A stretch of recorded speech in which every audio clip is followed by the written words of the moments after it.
Je vais faire une petite capsule aujourd'hui par rapport aux problèmes qu'on pouvait avoir et à la localisation des douleurs qu'on ressentait. Donc j'ai eu pas mal de questions par rapport à des personnes qui avaient par exemple des problèmes de restriction de mobilité au niveau des ischio-jambiers et qui cherchaient absolument à foam roller ou à masser ou à étirer les ischios pour pallier au problème. Alors le problème c'est qu'il faut, pour comprendre un petit peu pourquoi le corps produit ça, en fait, le corps ne produit pas des restrictions de mobilité pour le plaisir de produire une restriction de mobilité. Si le corps produit une restriction de mobilité, c'est certainement un mécanisme de protection face à quelque chose qu'il perçoit comme une menace qui se situe ailleurs dans le corps. Donc par exemple, il y a un petit souci au niveau d'une hanche ou de la cheville, et le corps, pour se protéger, va mettre en place une stratégie pour protéger la zone, et lui, il ne pense pas au segment un par un, il perçoit vraiment le corps comme une globalité. Donc le corps, il va aller chercher la solution la plus efficiente et la moins coûteuse énergétiquement pour se protéger, quel qu'il soit. Donc il peut très bien aller chercher la cheville, il peut aller chercher la hanche, il peut aller chercher à réduire la mobilité quelque part ou à limiter l'amplitude de mouvement sur une autre zone. Et donc on se retrouve avec des douleurs, avec des restrictions de mobilité sur une zone qui n'est pas du tout en réalité la zone problématique. En fait, c'est juste une zone de compensation secondaire. Donc c'est important en fait pour comprendre ça, de comprendre la douleur vraiment qu'est-ce que c'est. Donc la douleur, c'est pas une mauvaise chose en soi. La douleur, c'est vraiment un signal qu'envoie le corps, c'est un signal qu'envoie le système nerveux pour se protéger et pour un petit peu comme un signal d'alarme pour forcer l'individu à porter son attention sur une zone en particulier. Donc si jamais vous avez une douleur au coude, le corps en fait essaie de vous dire attention, il y a un truc qui ne va pas, il faut agir en fait. Et c'est une invitation au changement, c'est un peu un moyen de dire ta manière d'agir ou de faire, ou ta manière de bouger, ou ce que tu fais ne va pas. Il faut trouver une autre solution, il faut faire autre chose. Et donc c'est sa manière à lui de forcer la personne à porter son attention dessus.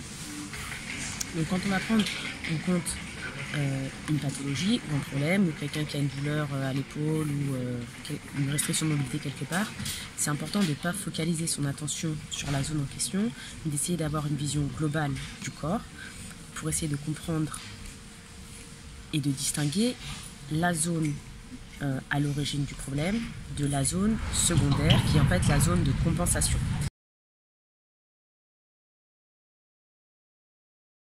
Et il faut savoir que le corps, quand il met en place, donc quand il y a quelque chose qui ne va pas, il va chercher à mettre en place une stratégie. Si jamais cette stratégie ne marche pas, il va chercher à créer une deuxième stratégie, et ainsi de suite, jusqu'à ce qu'il arrive à se protéger. Donc des fois, on se retrouve avec quelqu'un qui avait un problème initialement, je ne sais pas, à la hanche, et il se retrouve avec des problèmes à l'épaule ou des migraines. Parce qu'en fait le corps essaie de mettre en place une série de stratégies qui viennent s'empiler en strates, et donc c'est très compliqué quand on laisse le temps passer de retrouver l'origine même du problème, parce que du coup on se retrouve avec une personne qui a une pathologie multifactorielle avec des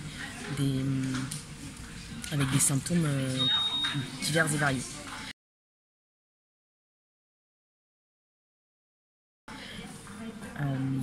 Il y a une dernière chose qu'il est important de noter, c'est que pour retrouver l'origine du problème, il faut absolument recréer une communication avec le système nerveux. Donc c'est un dialogue qu'il faut opérer, et le système nerveux va nous indiquer naturellement l'origine du problème. Donc pour ça, on a des manières de tester qui permettent de voir, en testant une zone douloureuse, la manière dont la personne compense. Et si la personne compense d'une certaine manière, on arrive de cette façon à trouver l'origine de la source secondaire. Et une dernière chose qui est très importante et qui est souvent trop faite, c'est que souvent les personnes ont tendance à cacher ou à retirer la stratégie qu'a mis en place le corps. Donc, par exemple, quelqu'un qui a un souci à la cheville, le corps va verrouiller la hanche et verrouiller la mobilité des ischio-jambiers pour limiter une amplitude qui pourrait être problématique ou dangereuse pour le corps. Et donc un entraîneur, un coach ou peu importe, va dire à la personne, on va forcer en fait cette mobilité. On va forcer cette mobilité en retirant en fait la stratégie qu'a mis en place le corps, et là ça devient dangereux parce que le corps il va aller chercher une autre stratégie.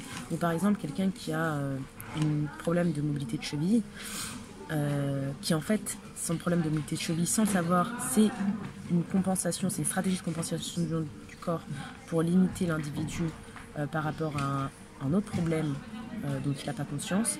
Et donc on vient forcer la personne à avoir une amplitude de cheville plus forte avec des exercices où on vient forcer, on vient tirer, où on vient mettre des talonnettes pour forcer la personne à descendre pour avoir un mouvement qui est propre entre guillemets.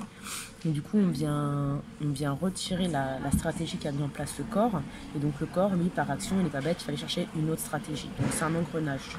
Donc si vous forcez trop à... Si vous ciblez mal le problème et que la chose que vous faites, c'est que vous faites que retirer les stratégies de compensation du corps au lieu de vous attaquer à l'origine du problème, vous allez vous retrouver à terme avec de nouvelles stratégies de compensation qui vont se mettre en place, et donc de nouveaux problèmes qui vont surgir en fait. Donc c'est important de travailler avec quelqu'un qui s'attache vraiment non pas à corriger voilà, les compensations, mais à trouver le cœur, la source du problème, et à travailler dessus.